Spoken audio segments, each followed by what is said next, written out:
So, I just had my birthday, 35, and I got a pasta roller attachment from my stand mixer. So, I had some truffle kicking around in the fridge, so I thought I might as well make some simple truffle pasta. Okay, start off with simple pasta dough, which you're gonna bung your flour in, and then your eggs, and some salt. All the amounts and ingredients are gonna be on the website, traditionalbutnot.com. Okay, so once you got them all in your stand mixer, you're just gonna lower it down, and on a low speed to start off with, we'll just get it all incorporated, and then we'll speed it up a little bit. As your machine's running there on a low speed, just bringing it all together.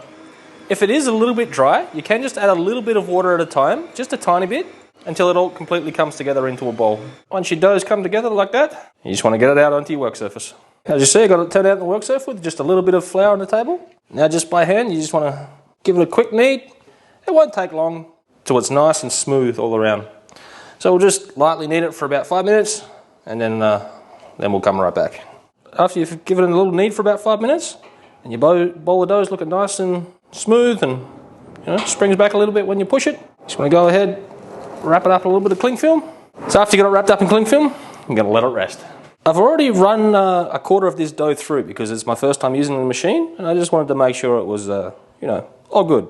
So all I did was, after the dough was finished resting, which it only took, it was about 20 minutes I rested it for, made it into quarters by just indenting it, and then you just take a piece off. So you rip off a quarter, and then you wrap the remainder up in the cling film so it doesn't dry out. Okay, now with your dough piece here, and also I've got some extra flour just on standby over to the side there. So you just want to flatten it out a little bit into a square sort of a shape. Now I've got my pasta roller on the widest setting, which is 0 in my case. And I'm just going to turn it onto 1, and we'll run it through a couple of times. So run it through a couple of times on this 0 setting, and then we're just going to fold it, flatten it out a little bit, and I'm going to run it through a couple more times. Okay, once you've run it through a couple of times on that larger setting, we're just going to work our way down, dropping it 1 notch every time, and just keep running it through. As you can see, my dough's gone all the way down, and I'm going to run it through in the last time on number 7. Okay, I would just like to square everything up so I can see here where it kind of tapers off to the end. So I'll just get my dough cutter, slice that off, and I'm putting that to the side, and I'm going to put all those scraps together, and I'm going to roll those out and actually cut those into pasta as well. Now to keep everything the same length, I've got a piece that I cut here before. I'm just going to lay that down beside it, and then we're going to use that as a guide to make it the length of the pasta. So we'll go through and get these all cut up and sort of the right size, and then we'll get them cut into the shape. I've got all my pasta sheets cut. I'm just going to give them a little sprinkling of flour, and I've already got the cutting attachment on the pasta roller, so I'm going to sprinkle that with a little bit of flour. Now we're just going to put it on setting number 1, the speed, and then we're just going to run the pasta through. Now we have a nicely cut pasta, so we're going to give it a little dusting of flour on the table, put them in a nice little heap, and then we'll go through, get the rest of them cut up, and then we'll come back.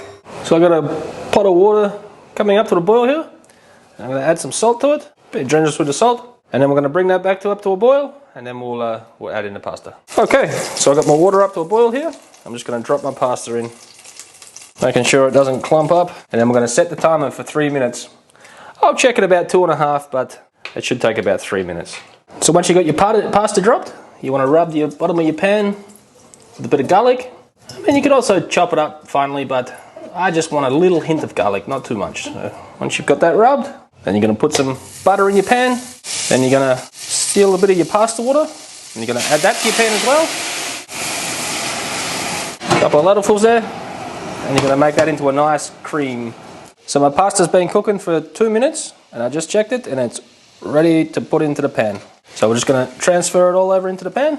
If you're dragging some pasta water with it, that is actually a good thing. So don't be straining your pasta. Just drag it straight from the boiling pot into your pan. Once you got your pasta in there, add another little nub of butter, and you just want to stir that butter in.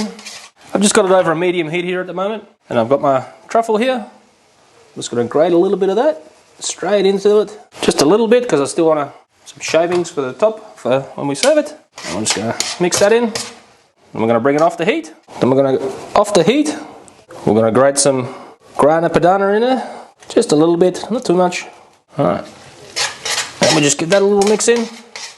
Then you're going to put it onto your plate, a big old portion, and you're going to get your truffle, and you're going to slice some Nice little pieces over the top.